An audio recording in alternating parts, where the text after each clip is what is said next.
كونغراتيوليشن مره اخرى. الله يحفظك أستاذ عمر، شكرا بزاف.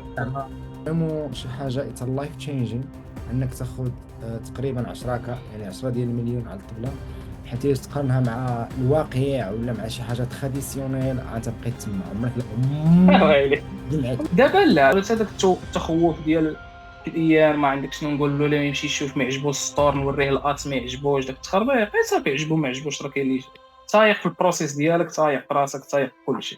راه خص سنوات باش توصل لهاد الشيء اللي درت، خص سنوات عاد توصل. اوكي انا الا بغيت 10 ديال المليون كي غندير ليها غدا، كتقول اوكي عندي هذا غادي نبيعو، انا غدا باغي 50 مليون شنو غادي ندير، عندي هذا غادي نبيعو. هي فاش كدير ليكزيت وكتجيك ديك البركه مجموعه، فهمتي، يوصلك واحد المونطون مجموع، حيت هذا كيشكل فرق كبير. حيت دابا انت ضرب شيبينغ سي او دي كاينه واحد لا روتاسيون، داخله خارجه داخله خارجه. لا، هنا في ليطا كتجيك فيرمون واحد كتجيك مجموعه.